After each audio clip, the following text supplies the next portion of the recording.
नमस्कार साथियों, स्वागत है आप सभी का आपके अपने परिवार के मिनट क्लासेस पर। प्यारे साथियों, साइंस का ये काफ़ी इंपॉर्टेंट क्लास होने वाला साथियों, जिसमें आज हम लोग पढ़ने वाले हैं आपका उत्सर्जन तंत्र यानी कि एक्सक्रेटरी सिस्टम।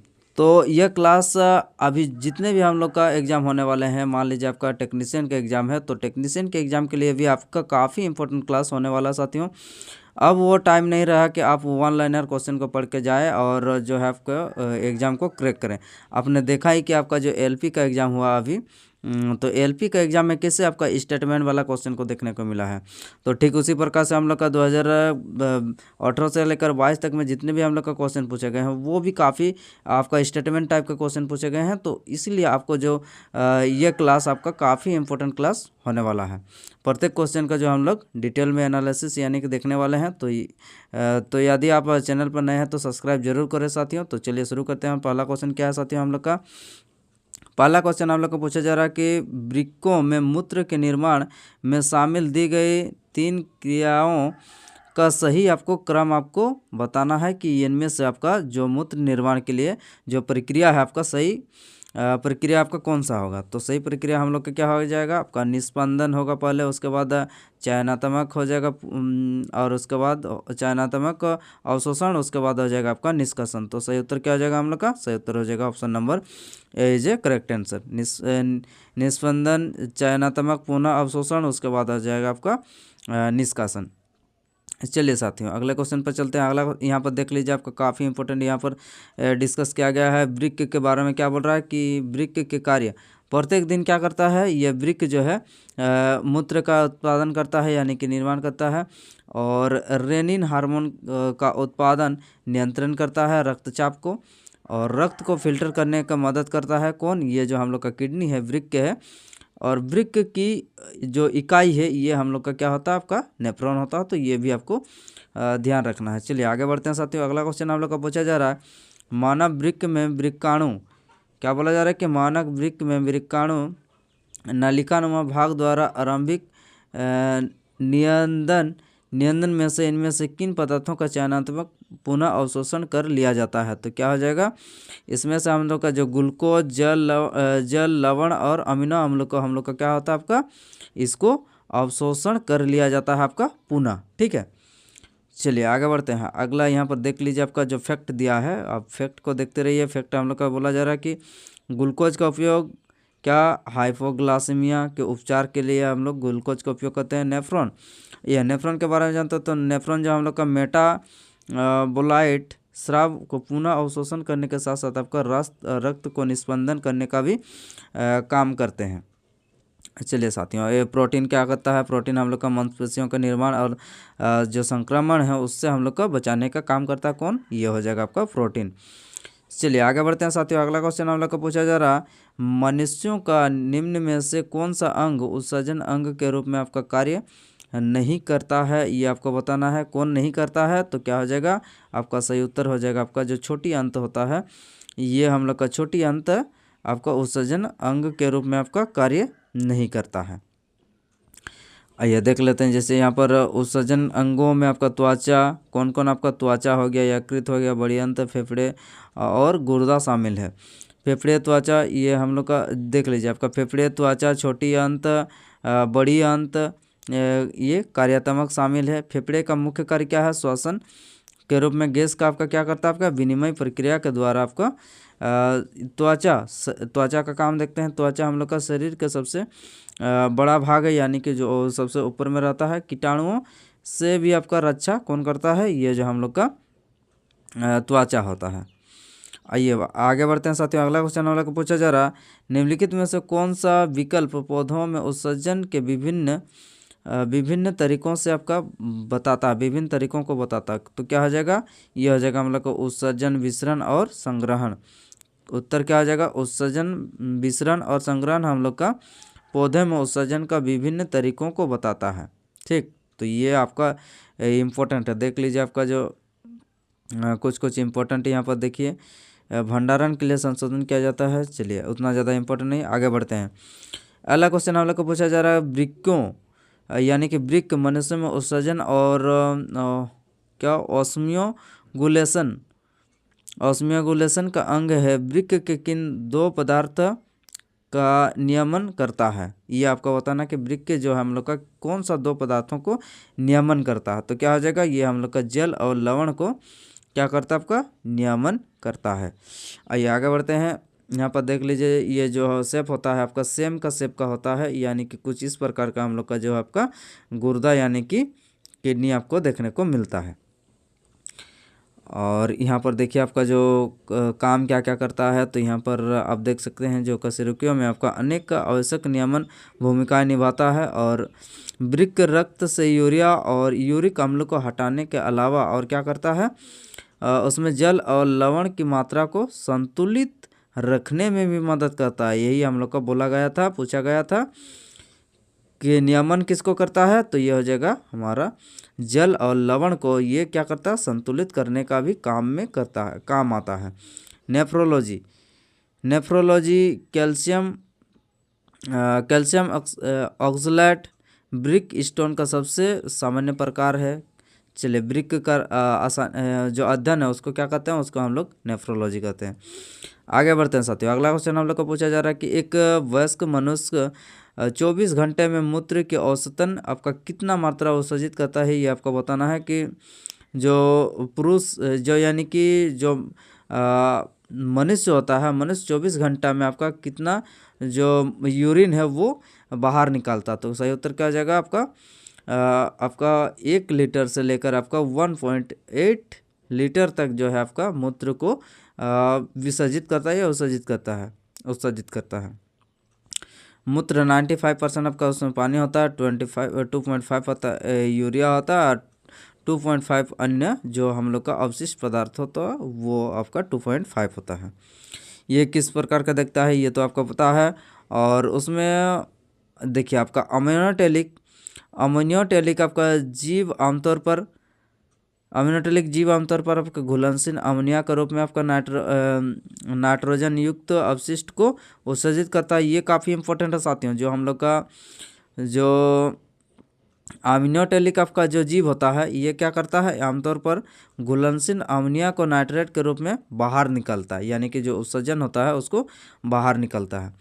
उदाहरण के लिए यहाँ पर देख सकते हैं कि जो प्रोटोजोआ होता है, मछलियाँ होती है और लार्वा टेडपोल, ये सब क्या करती है, ये आपका अमोनियोटेलिक होती है जो आपका अमोनिया के रूप में नाइट्रेट को बाहर निकालती है। आइए, और जो यूरिया के रूप में उत्सर्जित करते हैं।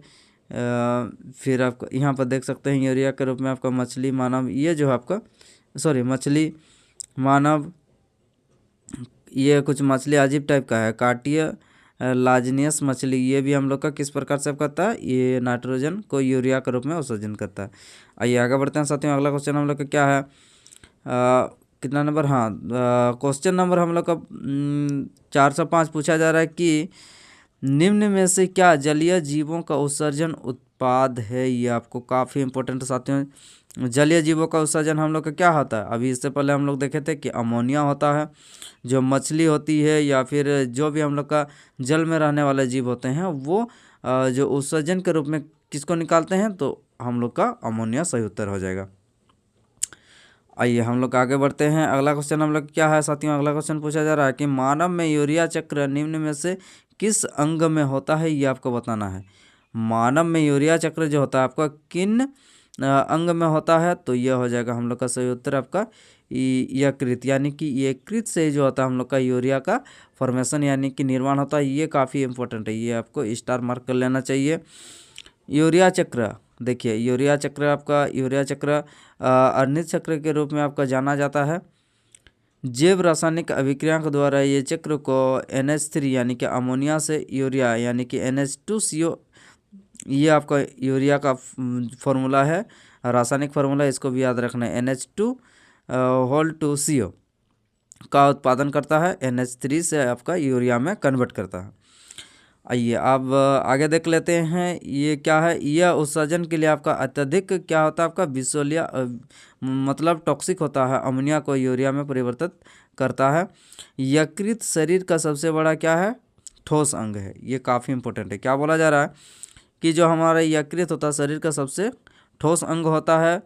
और आगे देख लेते हैं, जो वृक्क है यह उत्सर्जन के लिए मूत्र में विभिन्न प्रकार के जल में घुलनशील अवशिष्ट उत्पादों और पर्यावरण के विषाक्त पदार्थों को क्या फिल्टर करता है? कौन? ये आपका किडनी। तो ये आपका काफ़ी इंपॉर्टेंट है, इसको भी आपको ध्यान में रखना है। चलिए आगे बढ़ते हैं साथियों। अगला क्वेश्चन हम लोग का क्या है, पूछा जा रहा है कि डैश का प्राथमिक उत्सर्जी उत्पाद यूरिया अम्ल है। आपको बताना है कि किसका आपका प्राथमिक उत्सर्जी उत्पाद आपका यूरिया होता है। तो सही उत्तर हो जाएगा हम लोग का जो पक्षी होती है, ये पक्षी का आपका प्राथमिक उत्सर्जी उत्पाद आपका यूरिया होता है। आपको सॉरी यूरिक अम्ल होता है, ये आपको बताना है। ठीक है, मूत्र के रूप में आपका ये तो हमने जाना है इससे पहले। अच्छा, ये हम लोग का पक्षी के बारे में दिया हुआ। तो चलिए आगे बढ़ते हैं साथियों। अगला क्वेश्चन हम लोग का पूछा जा रहा है, मानव शरीर का इनमें से कौन सा अंग सल्की उपकला से अस्तरित नहीं है? ये आपको बताना है कि कौन सा जो है उपकला आपका सल्कली उपकला अस्तरित नहीं है, ये आपको बताना सल्की उपकला से। तो सही उत्तर हो जाएगा हम लोग का जो वृक्क नलिका होती है, ये वृक्क नलिका जो हम लोग का सल्की उपकला से अस्तरित नहीं होती है, हम लोग का वृक्क नलिका। आइए इसके बारे में थोड़ा डिटेल देख लेते हैं। आइए देख लेते हैं क्या बोला जा रहा कि कुछ क्षेत्रों में जहाँ पर ये गैर केराटिनयुक्त तत्व का स्तरीकृत सल्की अवकरण पाया जाता है, वे आँख का कंजक्टिव, फिर मलाशय, भोजन नलिका के भाग, मुख गुहा के परत, बाह्य मलिका जननांग, ये कुछ आपका इम्पोर्टेंट है, इसको भी आपको ध्यान में रखना है। सल्की उपकला का आपका पाया जाता है ये सब चीज़ में, और भी बहुत कुछ दिया है, ये आपको देख लेना है। चलिए आगे बढ़ते हैं साथियों। अगला क्वेश्चन हम लोग का क्या है ये देखते हैं। अगला क्वेश्चन हम पूछा जा रहा है आपका कार्बन डाइऑक्साइड, हाँ, पौधे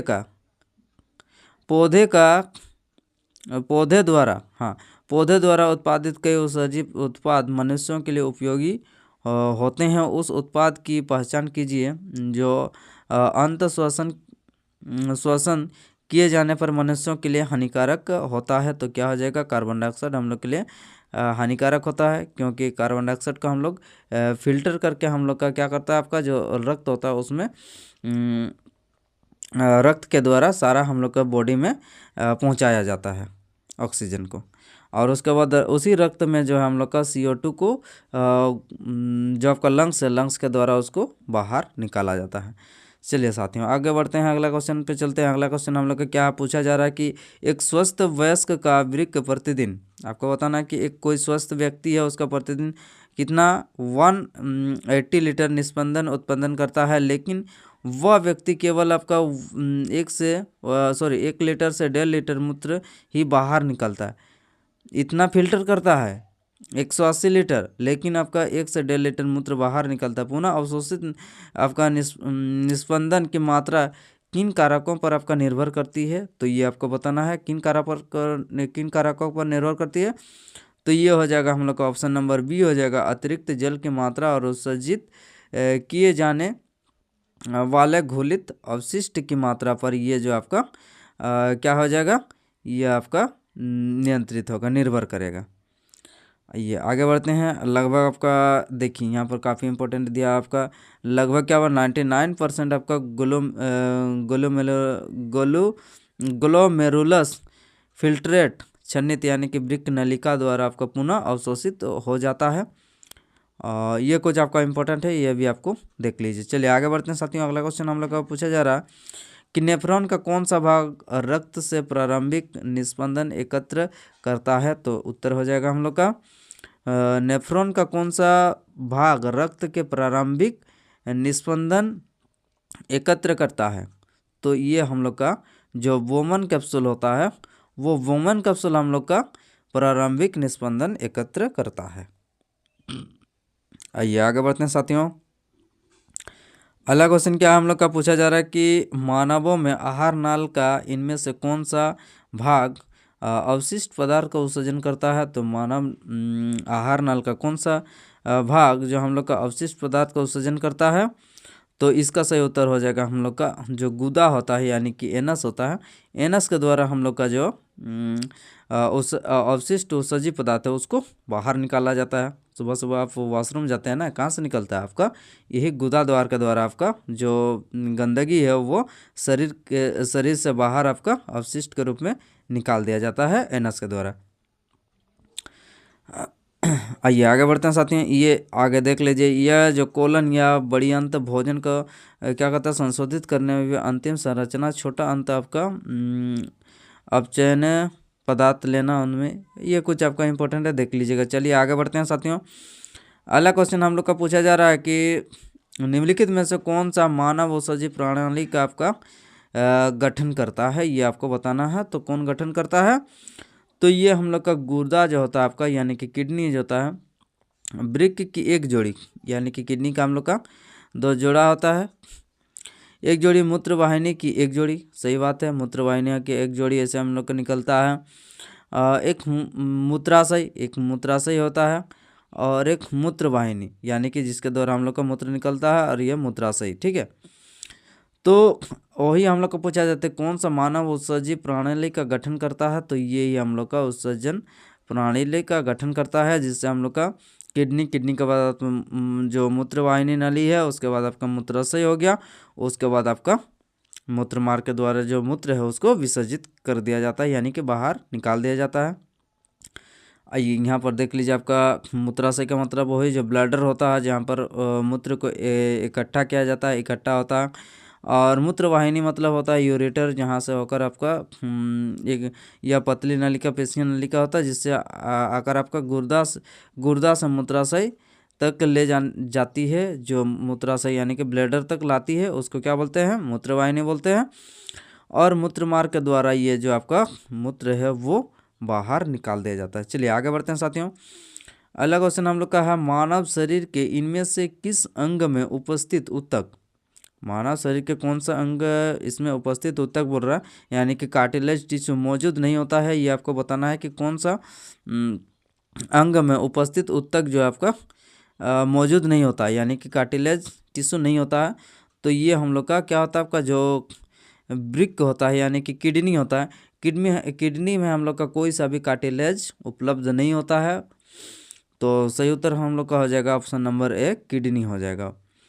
उपस्थिति हम लोग का जैसे आपका कहाँ कहाँ होता है, आपका कान में हो सकता है, आपका जो लचीला भाग है नाक में होता है, ठीक है। तो इस प्रकार से जो हम लोग का लचीला वाला भाग है, पार्ट है, वो आपका किडनी में नहीं पाया जाता है। चलिए साथियों आगे बढ़ते हैं। अगला क्वेश्चन हम लोग का क्या है, पूछा जा रहा है कि क्या वृक्काणु की लंबी नलिका संरचना का कोई लाभ है, आपको बताना है। क्या वृक्काणु यानी कि नेफ्रॉन की लंबी नलिकाकार संरचना यानी कि बनावट का कोई लाभ है, ये आपको बताना है, कोई लाभ है या नहीं है। तो सही उत्तर क्या हो जाएगा हम लोग साथियों, ये हम लोग का हो जाएगा आपका ऑप्शन नंबर सी, हाँ। क्या बोला जा रहा कि हाँ लंबी नलिका प्रारंभिक निस्पंदन यानी कि निस्यंदन से अतिरिक्त जल के पुनः अवशोषण हेतु समय तथा स्थान प्रदान करता है। क्या करता है आपका करता है अवशोषण हेतु, पुनः अवशोषण हेतु समय तथा स्थान प्रदान करता है। कौन, ये हम लोग का जो नेफ्रॉन का जो लंबी नलिका कर होता है वो हम लोग का करता है। चलिए आगे बढ़ते हैं साथियों। अगला क्वेश्चन हम लोग का क्या है, ये देखते हैं। पूछा जा रहा है कि पौधे क्या बोला जा रहा है कि पौधे द्वारा कचरे को खत्म करने के लिए निम्न में से किस विधि का उपयोग नहीं किया जाता है, तो आपको बताना कि नहीं, पौधों द्वारा हम लोग का जो कचरा है उसको किसको द्वारा क्या बोला जा रहा है, किस विधि के द्वारा खत्म नहीं किया जाता, तो उत्तर हो जाएगा हम लोग का पसीने से अवशिष्ट उन्मूलन, से उत्तर हो जाएगा पसीने से अवशिष्ट उन्मूलन के द्वारा हम लोग का जो कचरा को ख़त्म नहीं किया जाता, उपयोग नहीं किया जाता, ठीक। Option number D is a correct answer. आइए आगे बढ़ते हैं साथियों।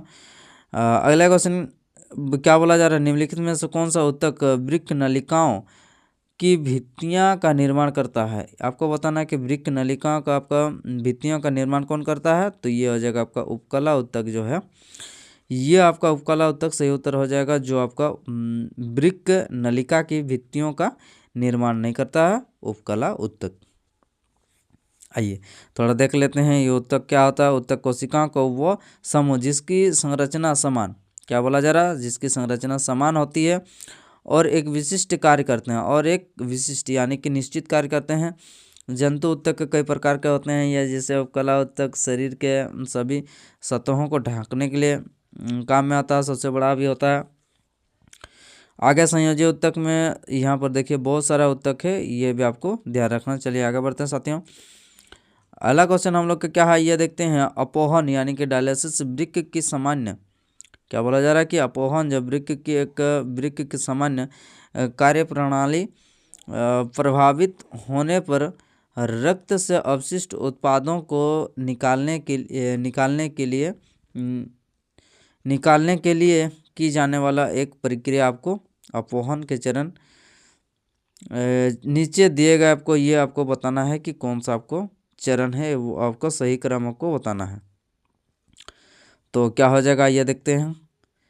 तो हम लोग का सही क्रम क्या हो जाएगा, सबसे पहले आपका क्या होगा, सबसे पहले आपका हो जाएगा ए में क्या है, आइए देखते हैं। ए में हम लोग का है लाइकेंस सिरा, क्या हो जाएगा आपका, लाइकेंस सिरा हो जाएगा आपका पहला, यानी कि सॉरी ऑप्शन सी हो जाएगा, यानी कि सी में क्या है आपका, सी में आपका धमनी से लाइकेन हो जाएगा। सबसे पहले आपका धमनी से लाइकन, ये हम लोग का पहला हो जाएगा। उसके बाद हो जाएगा आपका रोगी का रक्त अपोहन तरल युक्त टैंक से गुजरना। उसके बाद हो जाएगा हम लोग का ई यानी कि अपोहन द्वारा तरल पदार्थ का प्रसारण दाब अवशिष्ट को छोड़कर रक्त के समान होता है। और उसके बाद हो जाएगा हम लोग का ए में क्या है, ए में हम लोग का था आपका लाइकेन से सीरा। तो इस प्रकार से हम लोग का सही उत्तर हो जाएगा हम लोग का option number A is a correct answer. चलिए आगे बढ़ते हैं साथियों। अगला क्वेश्चन हम लोग का पूछा जा रहा है कि कृत्रिम, निम्नलिखित में से कौन सा भाग मूत्र और वृक्क को जोड़ता है, ये आपको बताना है। कि इससे पहले भी हम लोग देखे थे कि मूत्राशय और वृक्क किडनी को कौन जोड़ता था, तो ये हम लोग का जो मूत्र वाहिनी होती है वही जोड़ती है। मूत्र वाहिनी हम लोग का जो किडनी होता है, और किडनी से आपका जो ब्लैडर आता है, उसके बाद आपका जो हम लोग का ये क्या होता है, मूत्र मार्ग के द्वारा आपका बाहर निकाल दिया जाता है, यानी कि यूरिथ्रा के द्वारा। चलिए आगे बढ़ते हैं साथियों। अगला क्वेश्चन हम लोग का है, निम्नलिखित में से कौन सा पदार्थ वृक्क द्वारा पुनः अवशोषित नहीं किया जाता है। तो किसको अवशोषित पुनः नहीं किया जाता, तो क्रिएटिनिन जो होती है उसको जो किडनी है उसके पुनः अवशोषण नहीं करता है। आइए इसको देख लेते हैं थोड़ा। यहाँ पर क्रिएटिनिन नियमित रोजमर्रा की गतिविधि के हिस्से के रूप में मांसपेशियों द्वारा बनाया गया एक अवशिष्ट उत्पाद है, इसीलिए आपको क्या है, उसको पुनः अवशोषित नहीं किया जाता है। आइए आगे बढ़ते हैं साथियों। अगला क्वेश्चन हम लोग का पूछा जा रहा है कि ये कुछ डायग्राम वाला आ गया है, देख लेते हैं। निम्नलिखित में से आपका आकृति आपको बताना है कि जो वृक्काणु नेफ्रॉन है कि दर्शाता है आपका कौन सा भाग संग्रह नलिका है। ये आपको बताना है कि ये जो नेफ्रॉन है इसका कौन सा भाग संग्रह नलिका है। तो ये हम लोग का ये वाला भाग जो हो जाएगा आपका क्षेत्र ए, आपका ये संग्रह भाग नलिका है, ठीक है। गुर्दे की एकत्रित वाहिनी प्रणाली में नलिकाओं और वाहिनियों की एक श्रृंखला होती है, जो शारीरिक रूप से नेफ्रॉन को एक मामूली बाह्य दल या सीधे वृक्क श्रोणी से आपका क्या किया जाता है, आपका जोड़ा जाता है।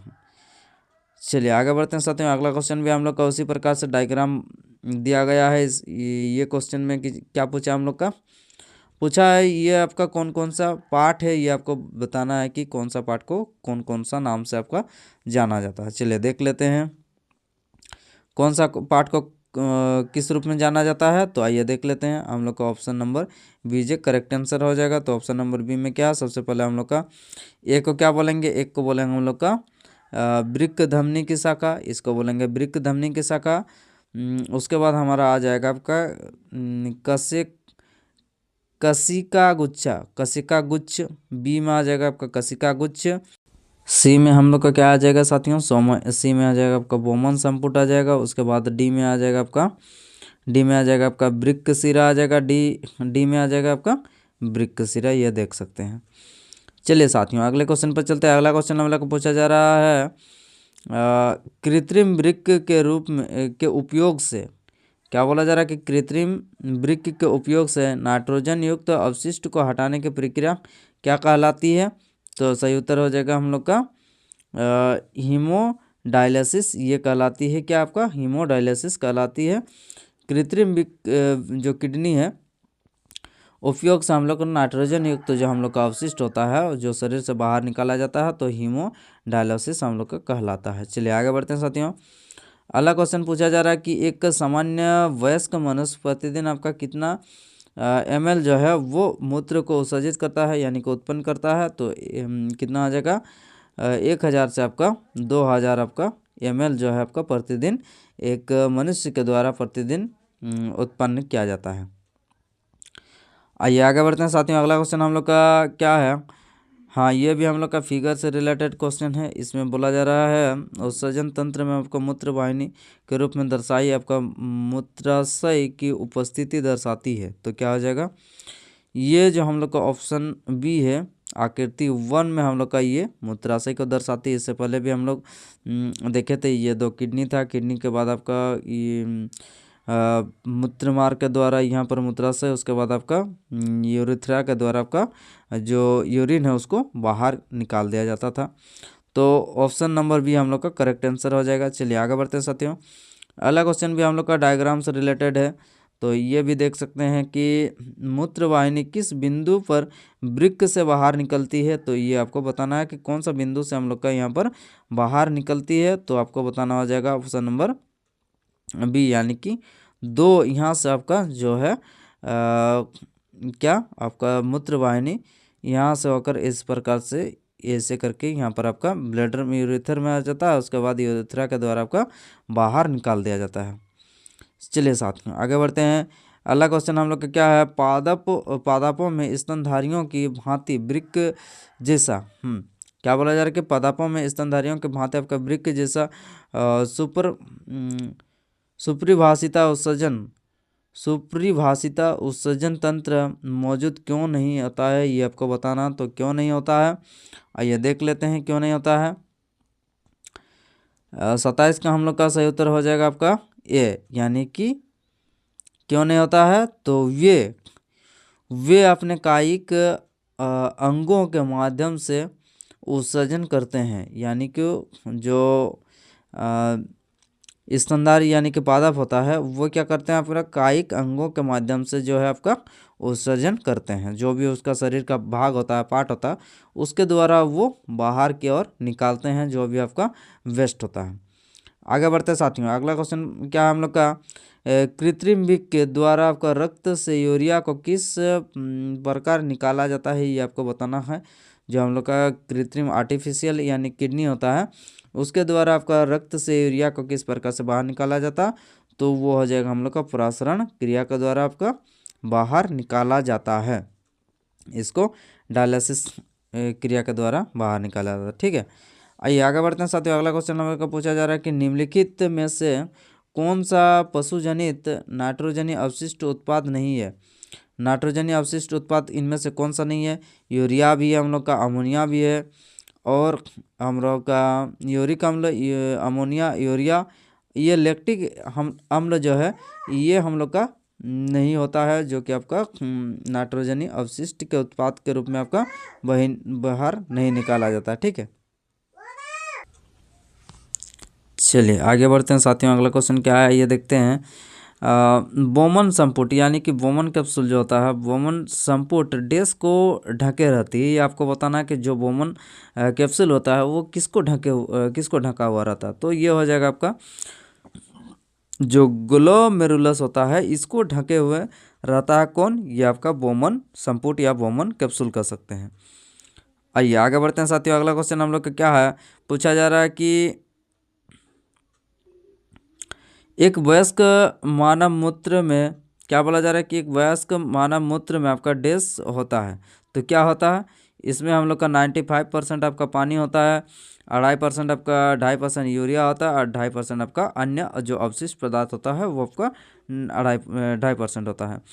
चलिए आगे बढ़ते हैं साथियों। अगला क्वेश्चन हम लोग का पूछा जा रहा है कि वृक्क और पित्ताशय, ये देखिए आपका वृक्क और पित्ताशय में पथरी का पता लगाने के लिए किस चिकित्सा तकनीक का उपयोग किया जाता है, जिसका उपयोग गर्भावस्था के दौरान आपको भ्रूण की जांच के लिए भी किया जाता है। तो ये हो जाएगा आपका जो अल्ट्रासोनोग्राफी होता है, इसके द्वारा हम लोग जो किडनी होता है आपका वृक्क में और आपका पित्ताशय में उसको हम लोग पता लगा सकते हैं, जो कि हम लोग का जो गर्भावस्था यानी कि जो प्रेगनेंसी के दौरान हम लोग का जो बच्चे का परीक्षण करते हैं। परीक्षण का मतलब वो किस प्रकार से है, किस प्रकार से ग्रो कर रहा है, तो सारा कुछ जो हम लोग चेक करते हैं वो कौन सा, ये हम लोग का टेक्नोलॉजी आपका अल्ट्रासोनोग्राफी है, उसको भी कहा जाता है।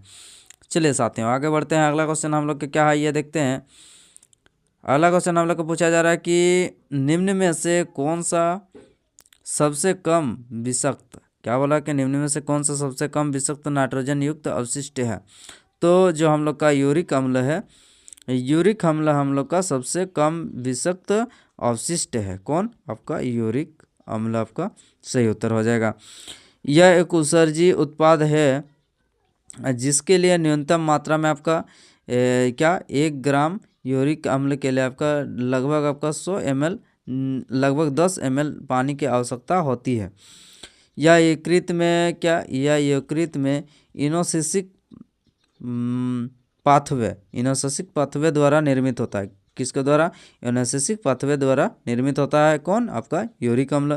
कहाँ पर? तो ये हम लोग का आपका जो यकृत होता है, यकृत पर। उदाहरण के लिए यहाँ पर देख लीजिए, आपका जो सरीसृप होते हैं, पक्षी होते, कीड़े होते, नाइट्रोजन युक्त अपशिष्ट को यूरिक अम्ल के द्वारा बाहर निकाल दिया जाता है। कौन कौन? आपका सरीसृप, पक्षी, कीड़े, नाइट्रोजन युक्त अपशिष्ट को यूरिक अम्ल के द्वारा आपका बाहर निकाला जाता है। क्रिएटिनिन मांसपेशियों में मौजूद आपका महत्वपूर्ण अमीनो अम्ल है। अमीनो अम्ल सबसे क्या है, आइए देख लेते हैं, ये काफ़ी इंपॉर्टेंट है साथियों। क्या बोला जा रहा है कि जो अमीनो अम्ल होता है, हाँ क्रिएटिनिन, हाँ चलिए आगे। अमीनो अम्ल, अमोनिया सबसे विषैला उत्सर्जी उत्पाद होता है। कौन? ये अमोनिया जो होता है आपका सबसे विशाल उत्सर्जी उत्पाद होता है। यूरिया एक क्या है, मध्यम विषैला उत्सर्जी उत्पाद होता है। कौन? यूरिया। अमोनिया सबसे ज़्यादा 1 नंबर पर, यूरिया आपका 2 नंबर पर, और यूरिक अम्ल जो होता है आपका सबसे कम टॉक्सिक आपका यूरिक अम्ल होता है। तो ये भी आपको ध्यान में रखना। चलिए आगे बढ़ते हैं साथियों। अगला क्वेश्चन हम लोग का है, डायलिसिस का उपयोग तब किया जाता है जब किसी रोगी को डैश संबंधी गंभीर समस्या होती है। तो सही उत्तर क्या आ जाएगा हम लोग का? तो हम लोग का जब गुर्दे का यानी कि किडनी जिसका खराब होता है, उसको हम लोग क्या करते हैं, उसको हम लोग डायलिसिस के द्वारा आपका जो रक्त होता है उसको फिल्टर किया जाता है। तो चलिए आगे बढ़ते हैं साथियों। अगला क्वेश्चन हम लोग का है, निम्नलिखित में से किस अंग से बोमन कैप्सूल पाया जाता है? आपका कौन सा? हाँ ये बोमन संपुट आपका पाया जाता है किस अंग में? तो ये हो जाएगा हम लोग का जो किडनी होता है, किडनी में हम लोग का बोमन कैप्सूल पाया जाता है। चलिए वृक्क के कुछ अन्य भाग यहाँ पर देख लीजिए, जैसे धमनी, वृक्क, पेल्विक्स, वृक्क क्या है, वृक्क, पार्केटिक्स, मूत्रवाहिनी, मेडुला, वृक्क पिरामिड, केशिकाएँ और सिराएँ, ये सारा किससे संबंधित है? ये हम लोग का वृक्क में पाया जाने वाला आपका कुछ भाग है। चलिए आगे बढ़ते हैं साथियों। अगला क्वेश्चन हम लोग का पूछा जा रहा है, आपका मानव पुरुषों में मूत्र और वीर्य के प्रभाव के लिए एक ही मार्ग है जिसे डैश कहते हैं। आपको बताना है कि मानव जो मेल होता है, मेल के लिए आपका जो वीर्य है और आपका जो मूत्र है वो हम लोग का एक ही डक्ट से होकर बाहर निकलता है। तो वो आपको बताना है कि कौन सा डक्ट होता है। वो हम लोग का होता है आपका मूत्र मार्ग, यानी कि यूरेथ्रा के द्वारा आपका जो है वो बाहर निकाला जाता है, जिसके द्वारा। चलिए साथियों आगे बढ़ते हैं। अगला क्वेश्चन क्या है ये देखते हैं। अगला क्वेश्चन हम लोग का पूछा जा रहा है आपका प्रोस्टेट ग्लैंड मौजूद होता है। प्रोस्टेट ग्लैंड कहाँ पर मौजूद होता है? तो ये हम लोग का होता है आपका मूत्राशय में, जो आपका प्रोस्टेट ग्लैंड आपका मौजूद होता है। ठीक है, तो इस प्रकार से हम लोग आज जो है आपका जो एक्सक्रेशन यानी कि उत्सर्जन वाला जो पार्ट था उसको हमने आज ह्यूमन वाला आज कवर कर लिया है। तो ये क्लास आपका काफ़ी इंपॉर्टेंट साथियों, जो आपका आने वाला आपका जो टेक्नीशियन या फिर अन्य जो भी एग्ज़ाम है रेलवे के द्वारा कंडक्ट किए जाते हैं या फिर अन्य जिसमें आपका साइंस पूछा जाता है, तो काफ़ी इंपॉर्टेंट है। तो आज का क्लास आपको कैसा लगा कमेंट बॉक्स में ज़रूर बताइए साथियों, और यदि सेशन अगर पसंद आया तो एक लाइक ज़रूर करें। तो चलिए हम लोग अगले नेक्स्ट क्लास में मिलते हैं। धन्यवाद।